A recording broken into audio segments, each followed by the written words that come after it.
This is a Bergen Film Club podcast.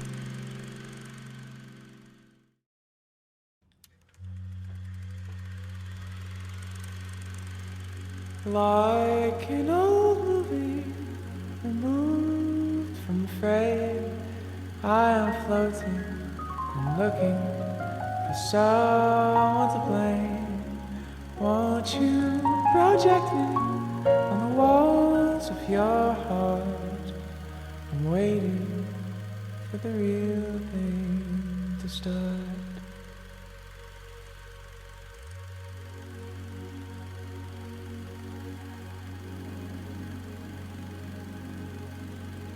Hello, and welcome back to The Function of Film, a special season run by The Real Thing, presented by The Real Thing, produced, projected by Bergen Film Club.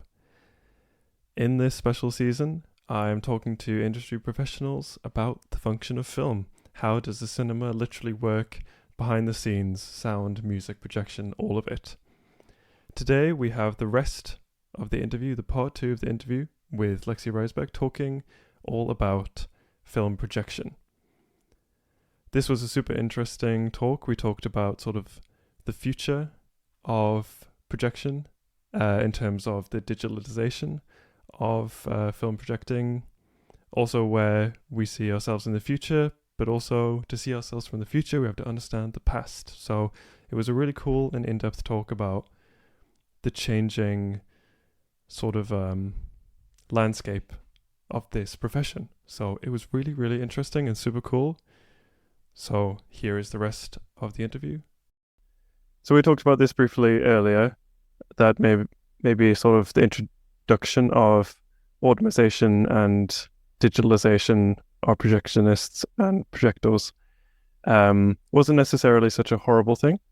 But before digital projectors, it was much more common, like you mentioned earlier, to have these crews working together. Mm-hmm. And then introduction to where with certain technologies, certain automation basically meant that it only then needed to be one person. Mm-hmm. And then I think that this led to allowing cinemas to have more and more screens, and some of the technologies that you talked about before about the running the same reel across multiple screens. Yeah, the interlocking and the platter systems. Yeah, absolutely. Yeah, that's sort of, yeah. Yeah, I mean, platters, I think, so the first multiplex in the UK was built in 1985. Platter systems had come in before then, a bit before then. And that's sort of from the 1950s onwards is when cinemas were sort of twinning and tripling. So where there had been one single screen cinemas, they were sort of being chopped up into sort of 2 or 3 screens. Mm-hmm.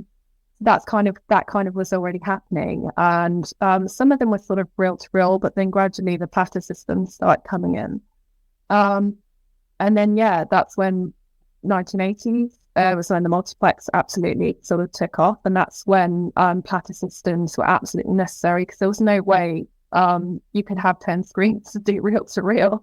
Yeah. I mean, in that case, you'd need 20 projectors, and effectively, 10 or, well, depending on how long a day was, potentially 10 to 20 projectionists.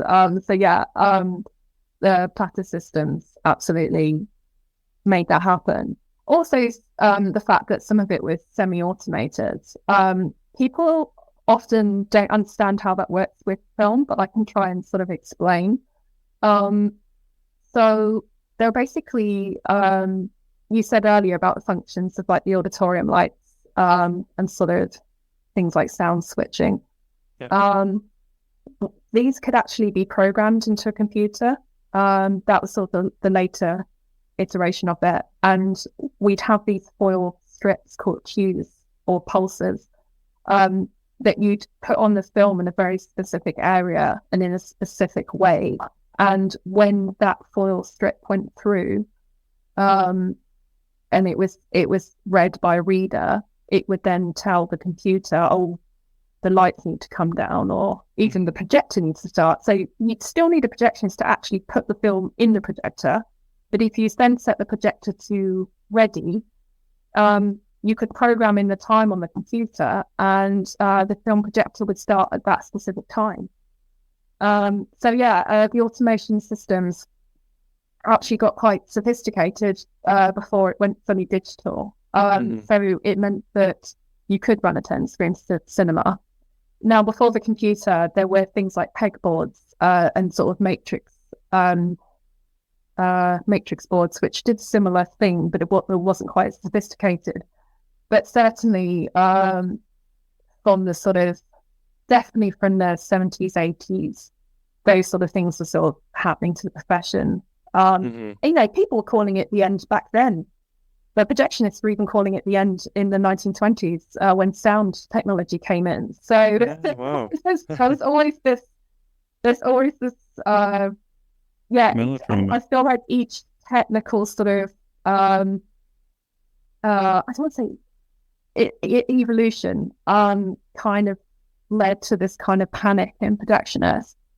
To be fair, with digital, that was quite different because it meant that quite a lot of projectionists at that point were made redundant. Yep. There was a large sort of scaling back of the human element of the profession, or at least at the sort of projector end of it. But certainly, things were different. Things have been different for a long time, and as new technologies came in, so yeah, almost like a sort of resistance to change. Yeah, absolutely. You think? Yeah, okay. And I don't want to say that of all projectionists, because a lot of projectionists are very techy and they really love sort of trying out new things. That's my experience of a lot of people that I've worked with, but there were certainly a lot of projectionists as well that were sort of very suspect of new technology and felt like it wasn't properly showing the film. And I mentioned in that documentary actually that when I started as a projectionist, I was looked down upon because I worked in a multiplex. So one of the derogatory terms that was used was either popcorn pusher or machine minder. Popcorn pusher kind of means that you moved up into projection from working front of house in the cinema. So I got my job in projection because I started off in front of house. Now that was seen as derogatory because proper projectionists, as some of these other projectionists thought, were hired from outside the cinema environment and went directly into learning projection as a trade. So that was one of the sort of terms, but that was because it was a social change that had happened. It was a sort of professional change that had happened, but a lot of the older projectionists weren't having it. But from the cinema's point of view, you get to actually have people that are working around film and are sort of learning different aspects of the cinema. And then, a manager seeing if they can be trusted or not, do they turn up to work on time? If you're hiring from the outside, you don't necessarily have that confidence state a role, which I think is why socially it sort of changed. But that was one of the sort of things I came across. And the second one, machine minder, was basically because it wasn't reel to reel. There's a little bit of automation involved. The thing is, the skill was still there. It was just easier. Yeah, absolutely. Yeah. But then that happened. The same sort of things happened when the lamps changed. I mentioned xenon lamps earlier.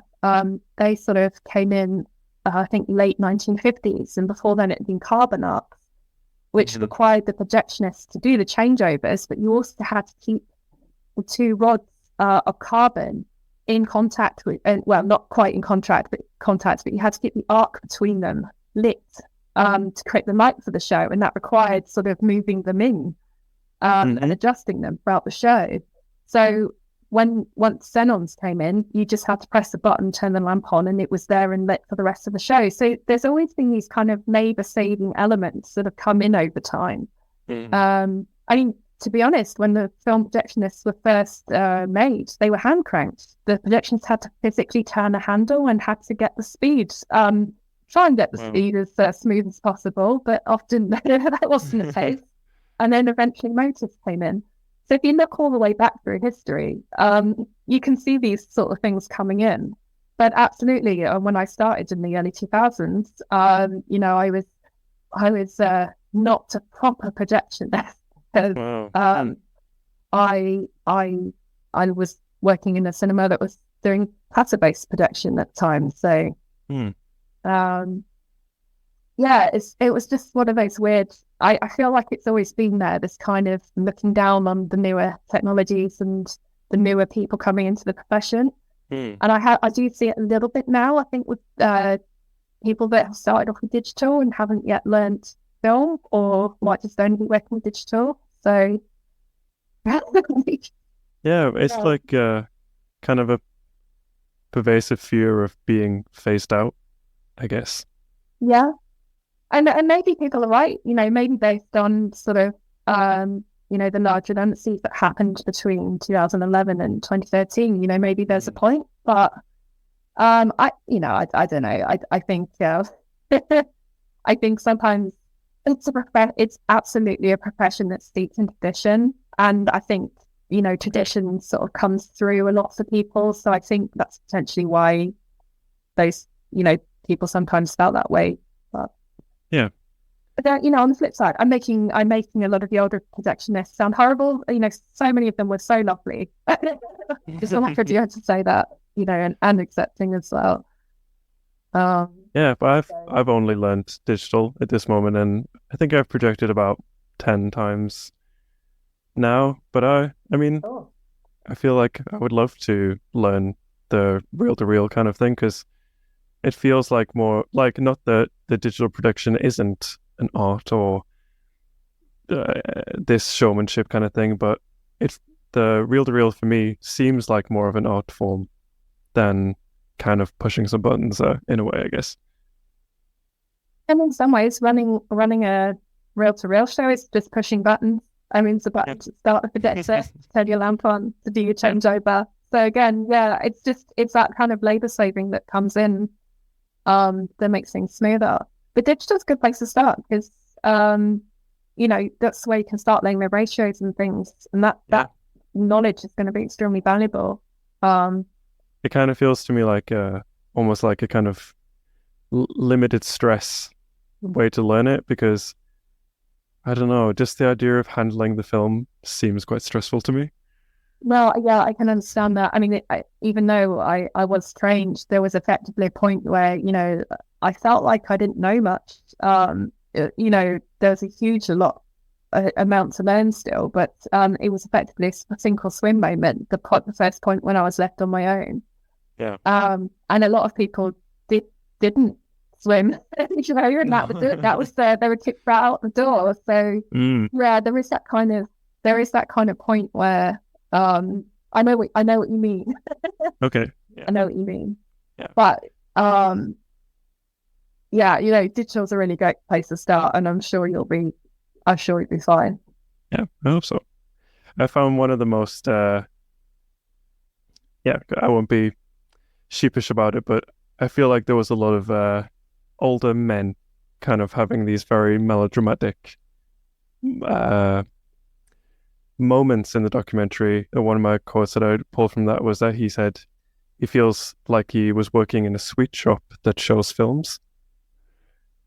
Yeah, so Yeah. that was Yeah. very much multiplex that would be. Mm. I think, well, I know what they're talking about. So if you're in a small independent cinema, and maybe the focus is on the art of it and on the art of projection, it's not so much getting the audiences in and out.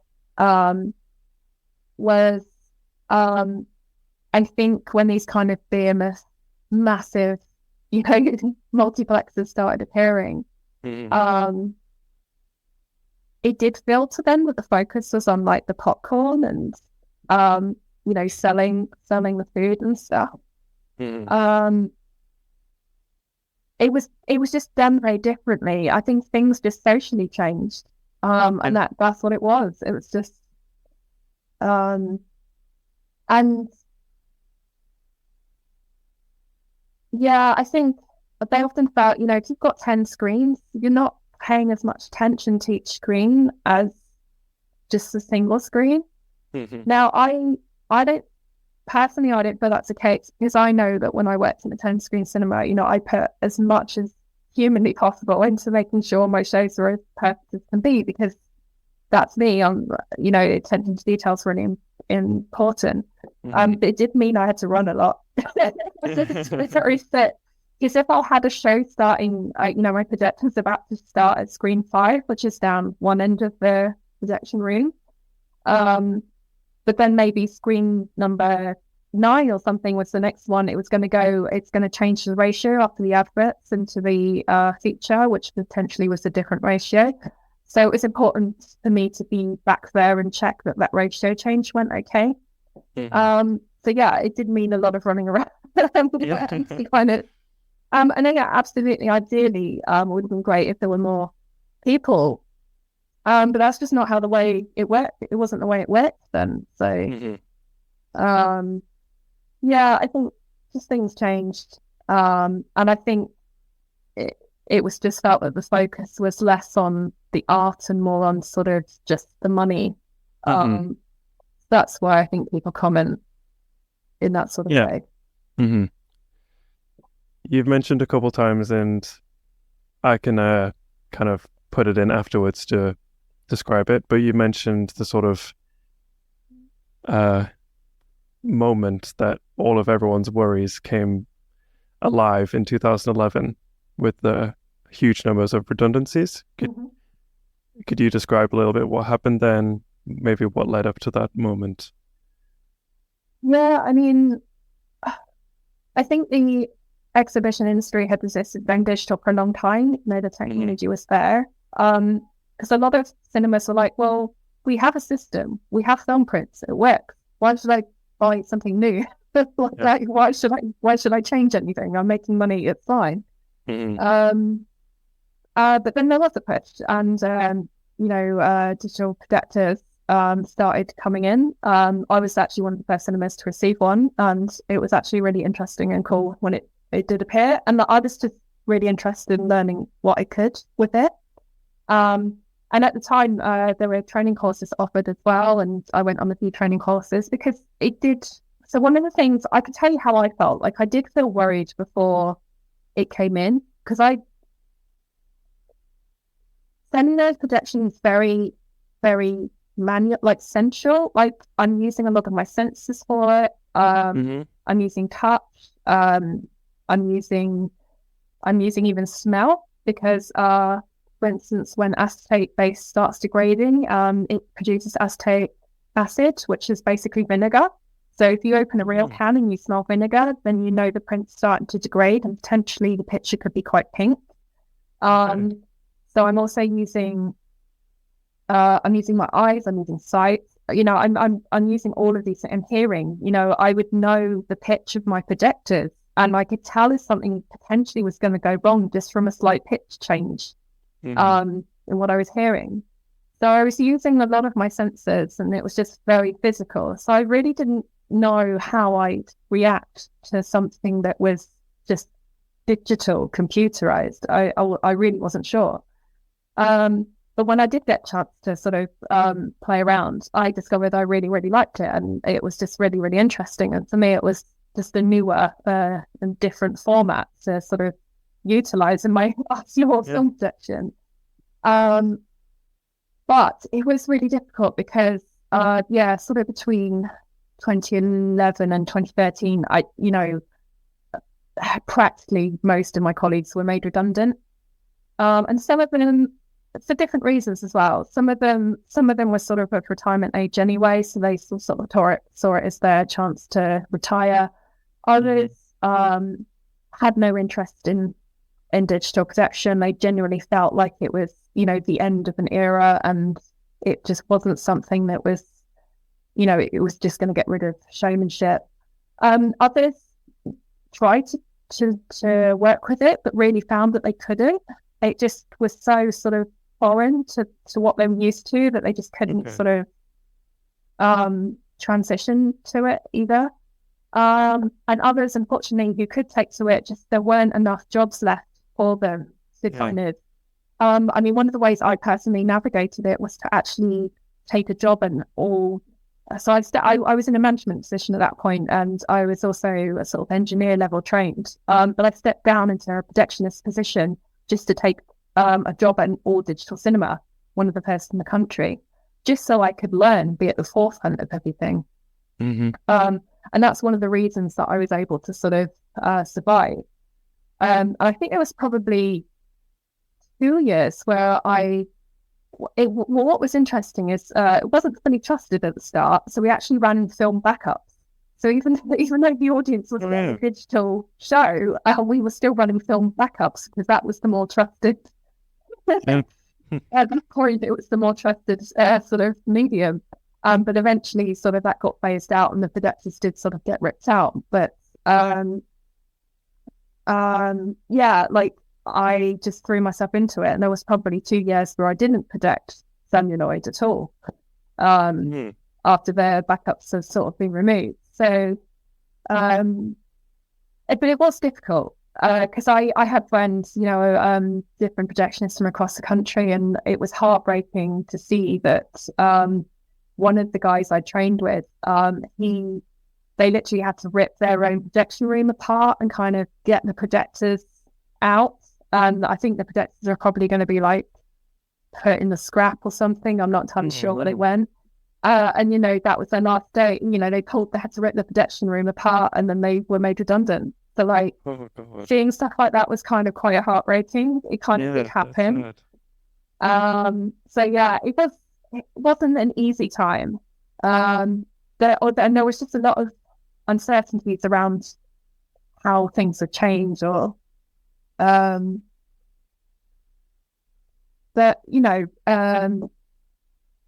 there is a resurgence in celluloid now, absolutely, and there are absolutely still projectionists working in the country, and you know, I think it's one of those things that's now niche. It's not the norm or the standard, but it's absolutely still holding its own, and it's absolutely there as another medium, and that's great.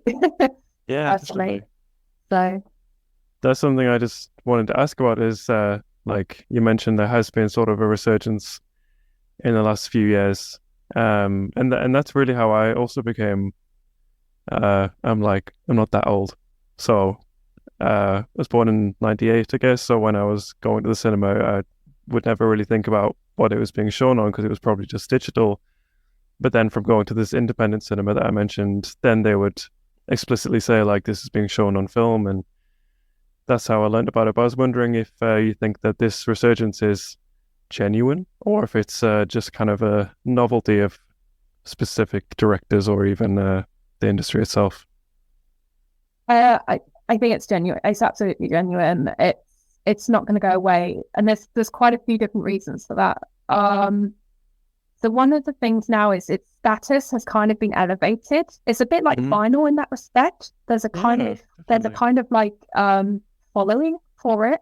So that's absolutely one of the reasons that I feel that it will hold steadfast. The other is that there have been so many films made since the inception of film, and so many of them have not been digitized. If you were to actually look into it, the back catalogue of what has been digitized, it is quite small. So there's a huge amount of films. So there are many that you can't get for whatever reason. There's countless reasons. You know, on a digital format or a DCP format. So, how do you see that film? Well, the only option potentially might be print to show it. So that's a great point. And then there are archives all around the world, you know, who've been looking after prints. And if they're stored correctly, they can last for a long, long time. And again, you might need to speak to an archivist about this, but my understanding is that celluloid is still, as long as it's preserved correctly, the better archive medium, or at least because, you know, with digital, it does degrade over time. I mean, celluloid degrades over time, but I believe there's more risk with digital degradation. So I believe archives are using a mixture of types of storage to actually look after films for the future, and some of that is on celluloid. So that's absolutely another reason as well. It's also as well, you know, there's questions around, especially with early film.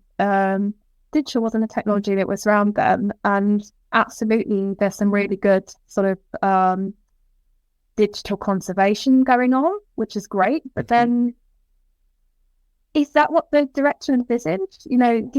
If you've worked on film and you've cut your film on film, and then you've had your film printed, and then it was exhibited on celluloid, that aesthetic is very, very different to a digital aesthetic. So there's a sort of aesthetic question about, how it's viewed.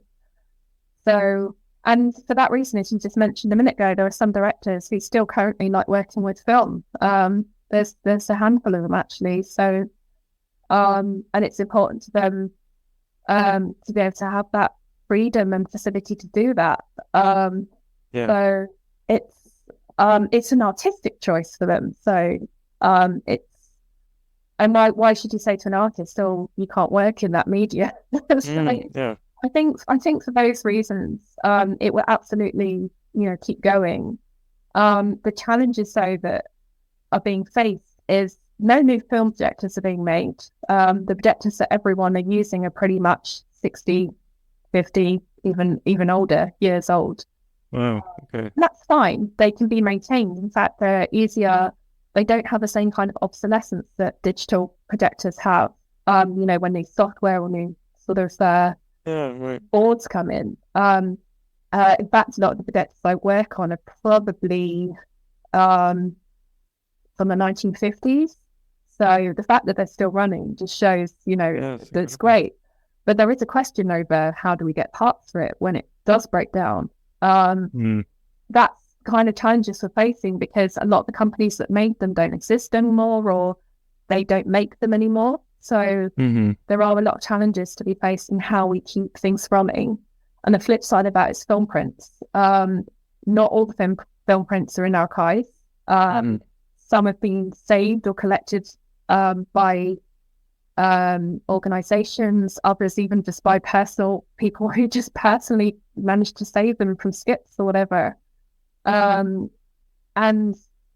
some of the stores aren't in sort of temperature or controlled environments, and film does degrade. So if it's not stored in a particular humidity in a particular temperature that will slow down the degradation, then there's this kind of difficulty in the film print, sort of being shown for the future. And I mentioned earlier about acetate that can get quite pink, and it'll start something as vinegar. The reason it goes pink is because the plastic, celluloid is basically a type of plastic. It breaks down, interacts with the chemicals that make the picture. And over time, it just goes pink. But some people might not want to come to the cinema and see the film in pink. There's other people who maybe understand that it's an extremely rare print, will be able with that. But then each time film is projected, even if you're the best projectionist in the world and your equipment is spot on, it's still degrading. There's still dust that's going to get on it. It's just, as clean as you are, it's still going to happen. And oil can get on prints. Just the more you handle a print, the more you project it, the more it sort of does get, slowly start to get damaged. So, film prints, so I feel like just finding a decent print out there is another sort of matter. There were some other sort of challenges that I think the future will hold, but I'm still very confident that it will stay alive. Absolutely. Yeah, those are some really great points. There's really I think that would be a great selling point almost if you sort of likened it to vinyl. Yeah, I mean, it's funny. I'm not the first person to. A lot of people say that. I think that makes total sense. Though. Yeah, it's that thing of it being analog. Yeah. But that's the other thing about film print. These things are great and they're all well and good, but at the same time, it's kind of a perfect copy, which is definitely got a lot of things going for it because, like I said, it doesn't have that same degradation that film. It's not going to suddenly get scratches on it when you project it for the 10th time to an audience. Yeah.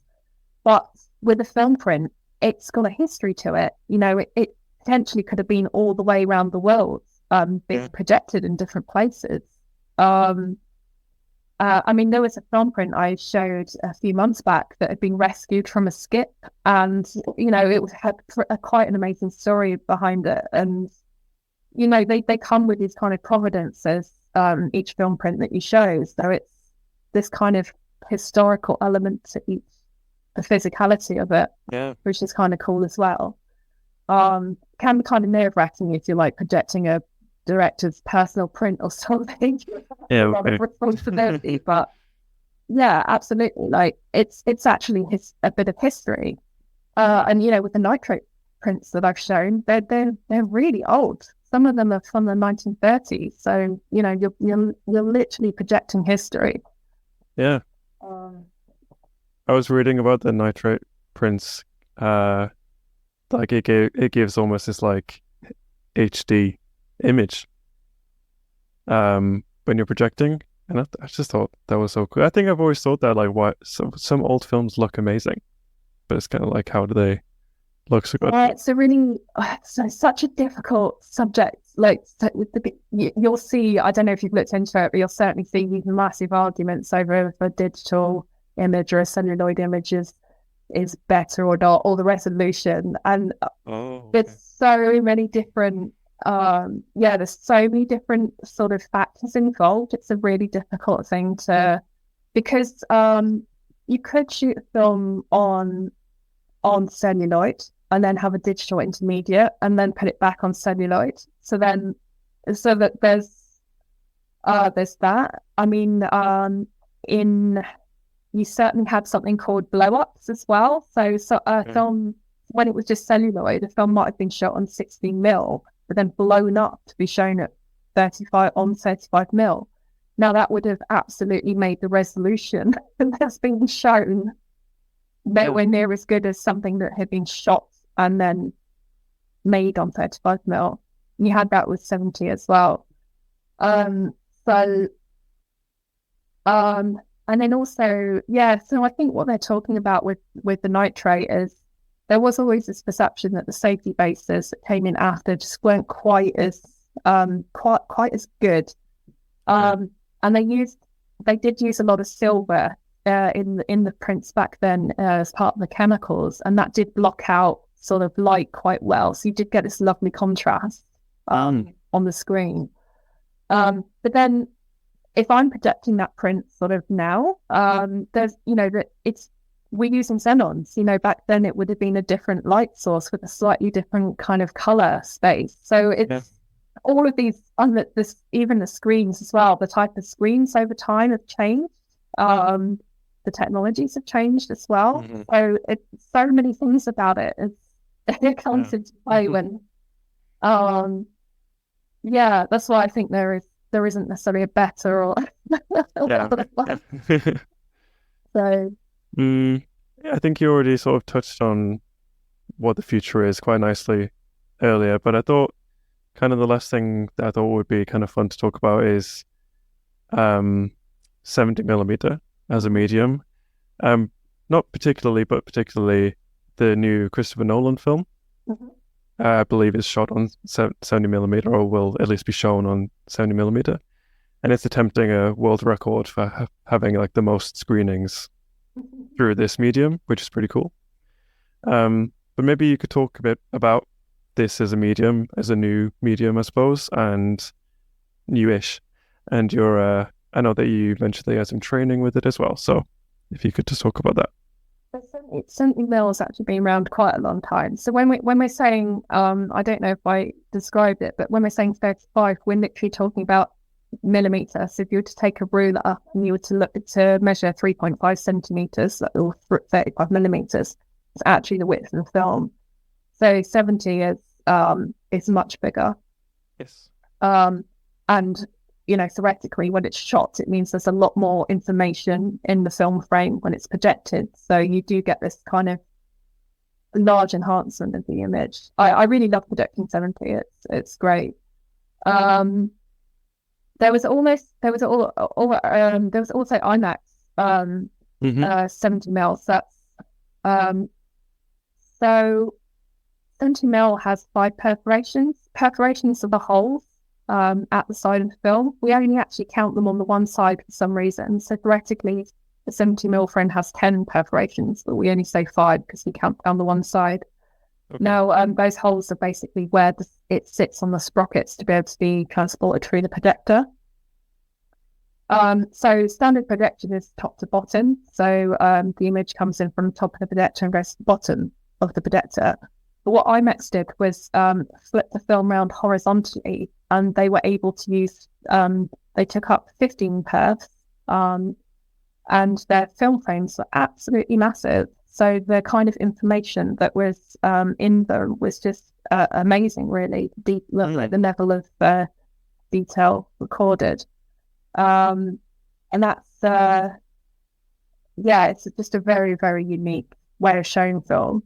I actually traveled to Canada in around 2008 to train as an assistant engineer on the IMAX system, because I used to manage one of the IMAX cinemas. So yeah, it's a really cool system. I had to say I'm not fully party to what they're doing with Oppenheimer, but is it standard 70 or is it IMAX or is it a mixture? You know, or no, I don't know. Maybe IMAX. So I imagine there's been a few that have come out. There's been definitely a few 70 mil prints that have come out recently. So potentially it's standard 70 with a bit of potentially with IMAX as well. But it is it's one of the, as a format, it was more specialist because the equipment needed, not every cinema could sort of put them in. And they did design projectors to be able to do, some of the projectors that were designed can do both. So you can switch over from 35 mil to 70 mil or standard 70. But not everyone's projectors had that. So even back in the sort of 70s and 80s, 70 mil sort of was, I don't want to say rare, but it certainly wasn't at every cinema. It was kind of, you know, maybe the major towns would have it or cities would have it, but the local cinemas potentially not. And then IMAX, even rarer. So I can't remember like the amount in the UK when they were all open, but I think when I'm talking about the film ones, I think it was potentially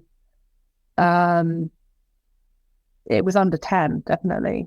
So yeah, it wasn't, you know, there wasn't one in every sort of cinema like city. So you had to travel if you wanted to see that format. So but I really like Sentinel. It's kind of a really fun gauge to work with.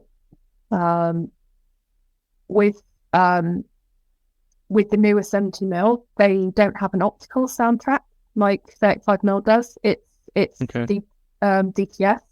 There's basically a dotted line on the film, and that's actually a time code, and that's read on the projector and then it's sent to a sound processor, and the sound processor will have the digital sound of the film loaded on it, and it's able to play it back in sync with that time code. So the sound is kind of really good as well, especially with the newer prints. Yeah, that's very cool. Yeah.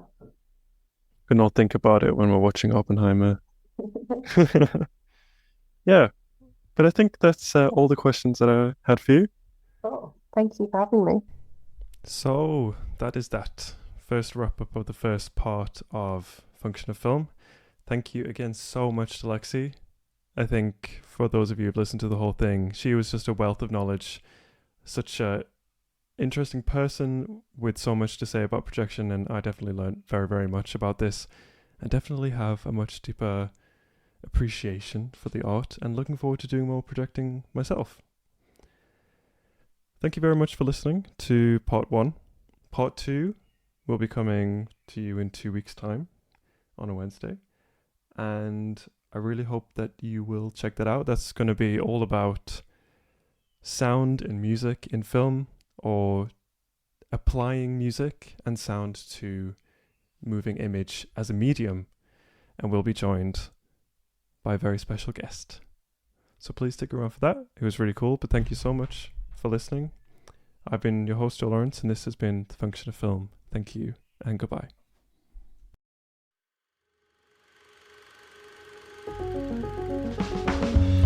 This has been a Bergen Film Club production. Our music is by Wise John. Check them out on Instagram at WISEJohnOfficial. Our logo is by Pia Sofia Brentersen. This episode was produced, mixed and engineered by Joe Lawrence. Our researchers are Inke Shilpkai-Bern and Mamina Nazmajid. Want to talk to us about films? Then please send us an email at podcast@bergenfilmclub.com. Follow the show on Instagram and Twitter at TheRealThingPod. Check us out on Letterboxd at BFK The Real Thing. Thank you and goodbye.